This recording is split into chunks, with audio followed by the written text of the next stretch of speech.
The Sunday Baroque podcast is made possible by WSHU and the Friends of Sunday Baroque. You can find out more about the Friends of Sunday Baroque and find out how to become one yourself by visiting our website, sundaybaroque.org, under the Contact tab.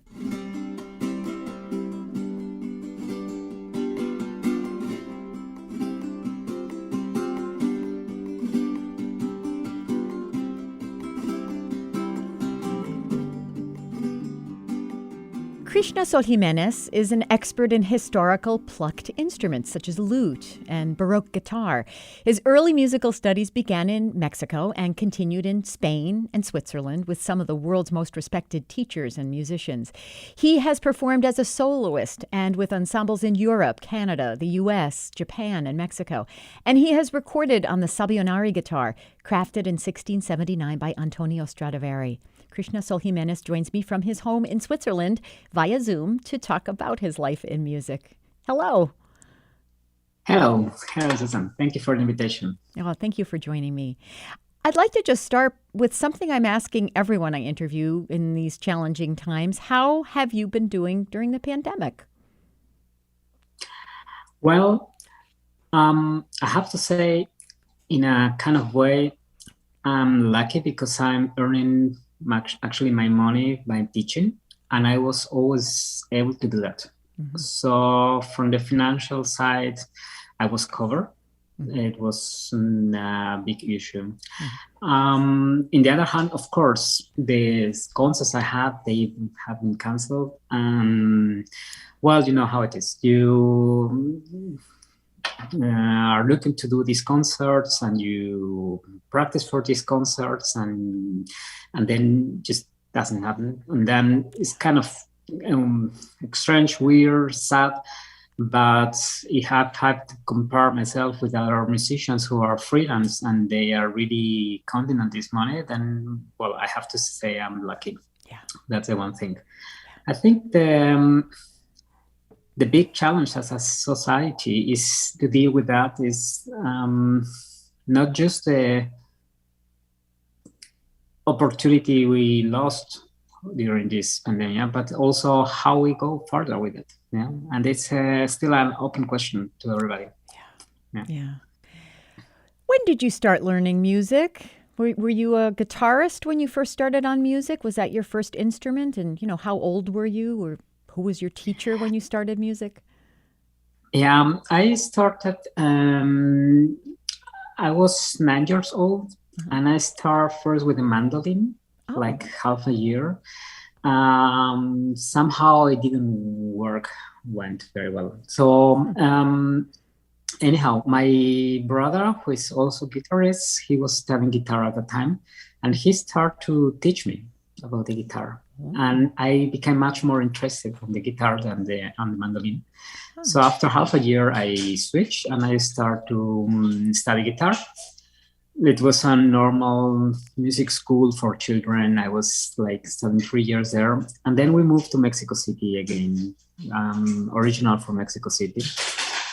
And we started to study with my brother also at the Conservatorio Nacional de Música. That's one of the big schools for music in Mexico. Mm-hmm. I studied there for 4 years with Fernando Cruz, who unfortunately passed away a couple of years ago. But he was a very important person because he started somehow the situation to invite my parents to send us abroad. And that's what we did. When I was 16 years old, I went to Spain with my brother again. And we went to Alicante. It was in South Spain, and we were studying there during 3 years. It was a very nice time for me. I got many good friends that I'm still keeping since that time.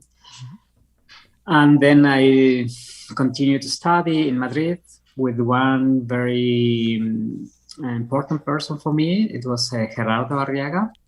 He's also Mexican musician, guitarists, also specialists for early and contemporary music, musicologists, a very, very important person in my formation.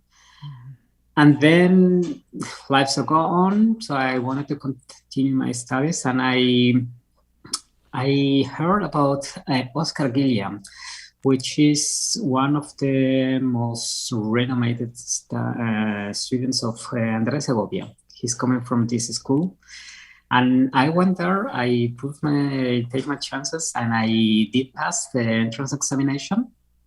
And I had the honor to study with him 3 years as a guitarist still. I was classical guitarist. I was really looking for that, competitions, these big standards.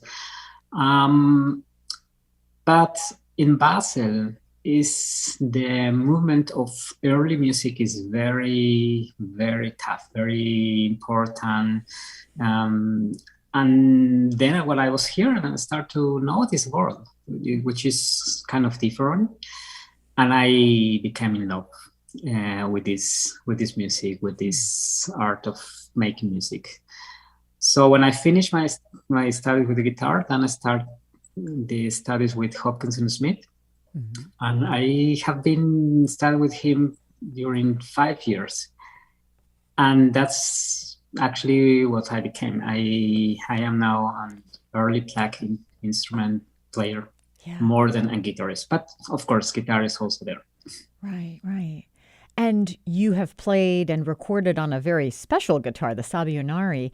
Would you explain a little bit about this instrument and, how did you get the opportunity to play this very special guitar? And I have to tell you, as a little side note, I have been using your Vice recording, or no, Vise recording. The Vise. Yeah. Mm-hmm. On Sunday Baroque for a few years, and went on a Sunday Baroque trip to Cremona with some listeners. And we were walking by, and there's the Sabionari guitar in the case in the museum. And I have to know how it is that do they know that you took that out of the museum to play it? Yeah. Sometimes there is this serendipity in life, and you never know where some opportunities are coming. Mm-hmm. And it was, I was playing in a festival here in Basel. There were 2 lute makers, luthiers. They are specialized for restoring instruments. And they were invited to hold a conference about the restorations they did. Mm-hmm. And I was playing in the same festival. So we met each other. They heard my concert. I went to the conference. And I had a guitar at that moment. A nice early romantic guitar. I want to be repaired. So I stay in touch with them, and I say, look, I would like to give you the guitar. Maybe you can give me some advice. Maybe you can repair it. So they invite me to the hotel, and we were drinking some wine, and we were talking about these nice instruments, early instruments, which I have been interested in many years already. And after a couple of wines, they told me, look, we have a big project, and we need somebody who can play Baroque guitar. And there is not like a bunch of Baroque players. But if you are interested, we can take your guitar, we repair it. And when you come, you can play this guitar we are going to repair, and you can give us your advice. And I say, of course, no problem, of course. What are we talking about? And they took photos from the project they were doing, and it was this Sabionari guitar by Stradivari. And my face was really surprised. Mm-hmm. Because I have to admit myself, I didn't knew really that Stradivari was doing guitar, Mm-hmm. It's not like everybody knows Stradivari, but nobody, or almost nobody knows that he was doing guitars, harps, mandolins, etc. They were doing more instruments. And the fact is, this guitar is the only guitar which is actually playable There are another 5 exemplars, probably 6 now, but for sure 5 guitars made by Stradivarius who may survive all that time. But this one, the Savianari, is the only one which is actually repaired to be playable. Mm-hmm. And it was repaired at that time. It was, I think, 2012 or 11. Mm-hmm. It was actually the first time we were hearing a real Stradivari guitar sound. Mm-hmm. And I was there. I was kind of lucky. So when they finished it, they told me they asked us to make a conference, to hold a conference, and we would love you come and play some. And I say yes, which was not that easy, but it was actually very nice. So I played the Stradivari guitar for first time since I don't know how many years, 200 years, I don't know, whatever. Wow. Anyhow, is there when I met the guy who owns the guitar, the owner of the guitar. He's now he became a very good friend of mine, Roberto Dominichini. He's living in Italy. Is in possession of his family since many years, but he was a guy who was really looking to make it sound. And it's actually, we will have to thank him he take this courage to do that. And yeah, so that was it. And I had a project to make this recording from Robert Evisen.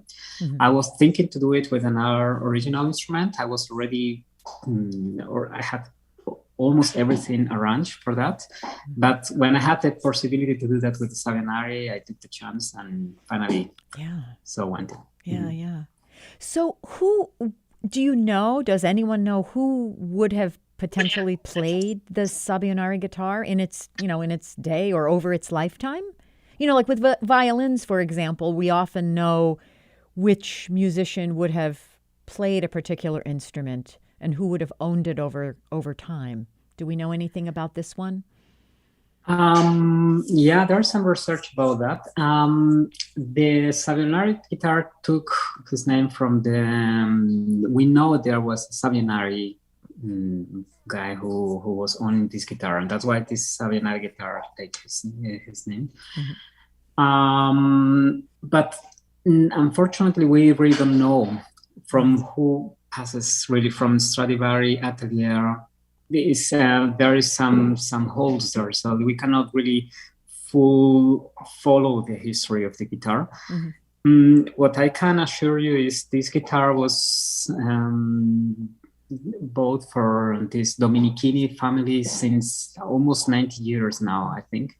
So it's at least 90 years there in Italy, in North Italy. Savianari was for sure one of the owners of the guitar.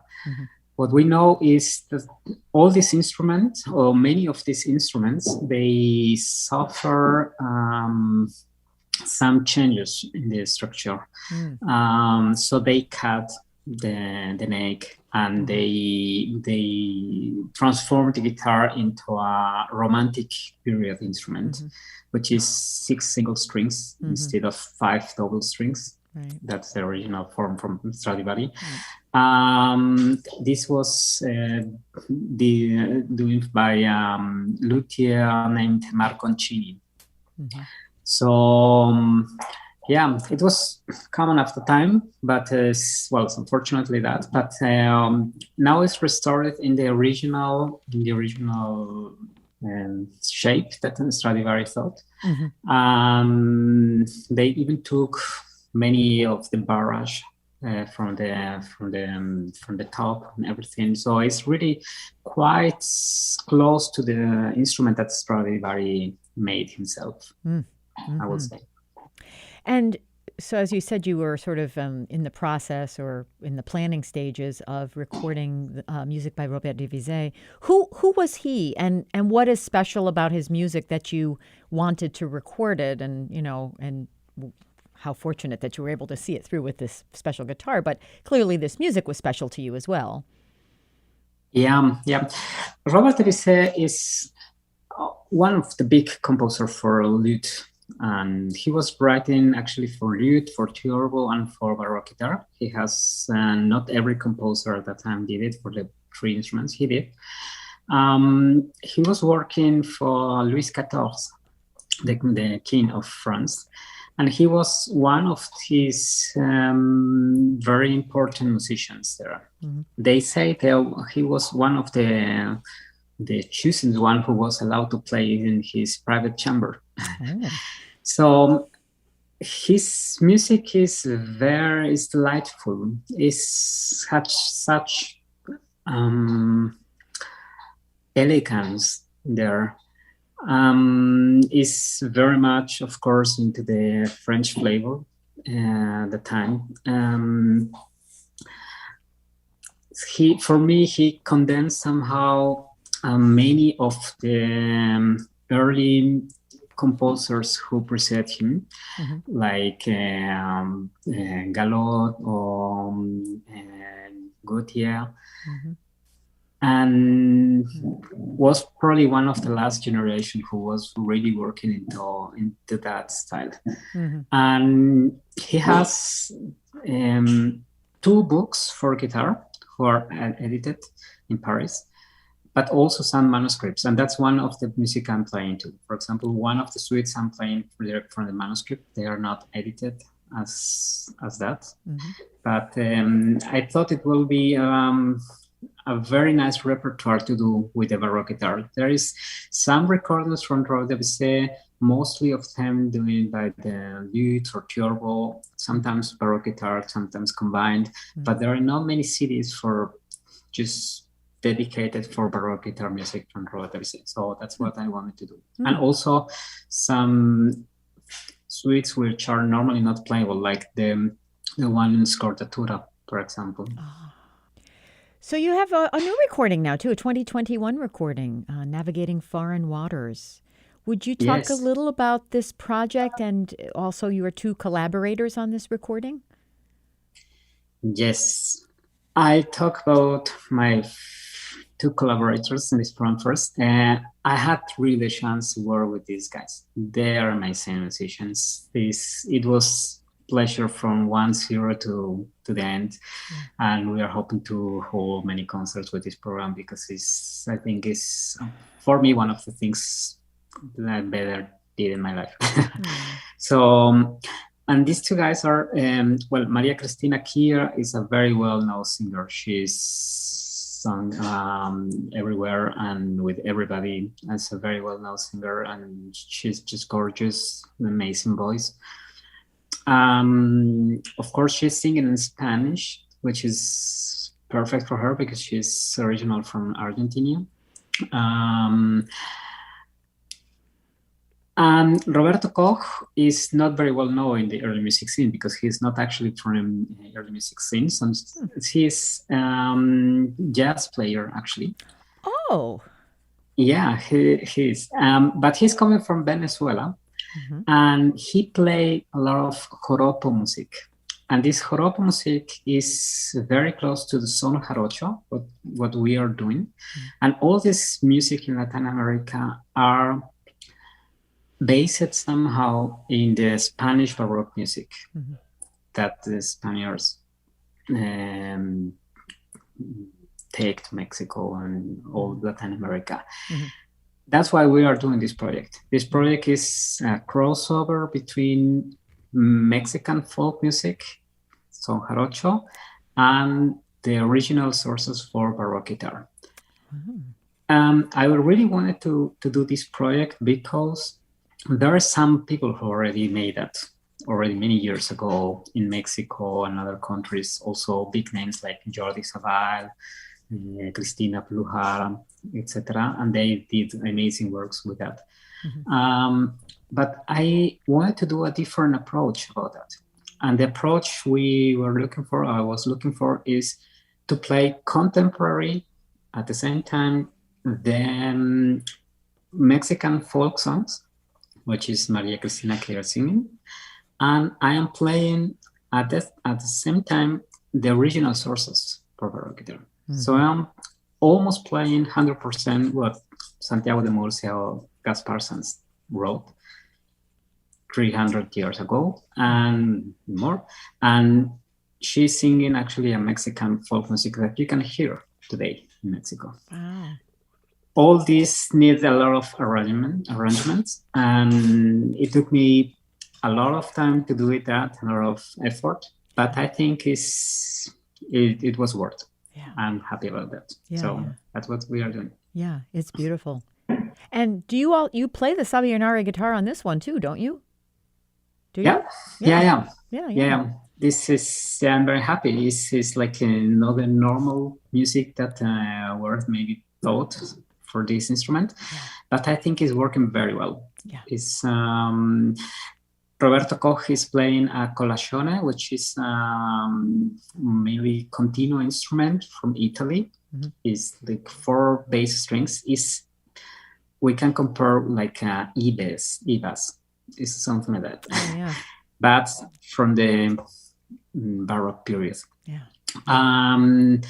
He's improvising all the lines he's playing. He doesn't have any note written. Mm-hmm. So he's improvising the whole time, which makes much difficult to cut when you have a recording, because he's doing always different way. Yeah. So maybe there we have big tracks, like no cutting, almost there. But it was really nice. And I am playing the sources on the Sabianari guitar, and Maria Cristina is with her voice there. Yeah. Wow. It is beautiful. So it's such an imaginative programming and beautiful playing and performing, of course. What kind of future projects do you have? What else is on your wish list or on your planning schedule? I'm now really looking into one special project for me. It's also kind of a special. I want to play the Boccherini quintets. Oh. Which is actually well known, and many people did that already. But I'm looking to something different. First thing is we know that at the time that Boccherini was working in Madrid, there were a kind of guitar which is between the Baroque guitar and the Romantic guitar. Mm-hmm. So we have a guitar with 6 double strings.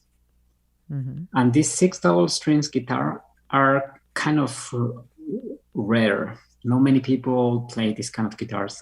There are not so many exemplars.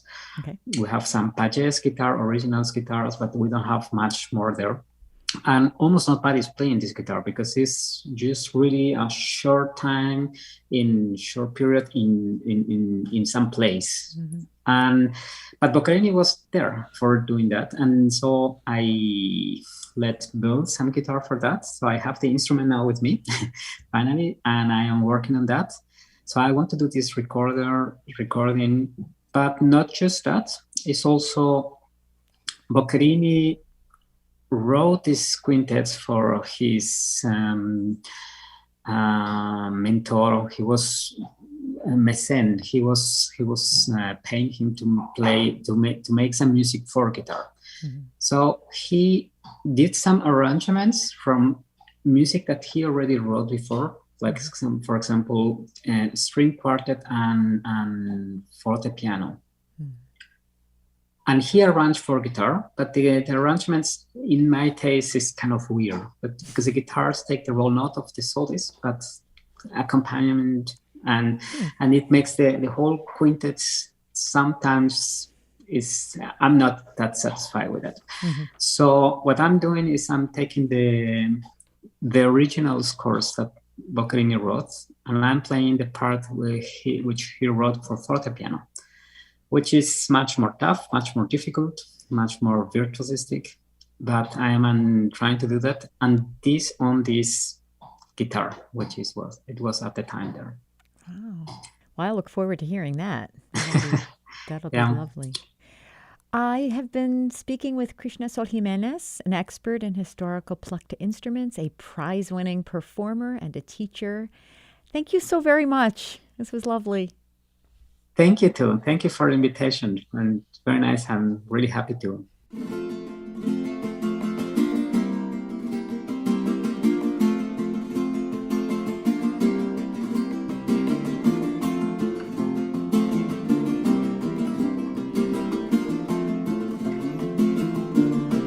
Tú eres todo mi penar, la causa de mi tormento, la causa de mi tormento. Tú eres todo mi penar, ¿cómo me pueden quitar a tu amor?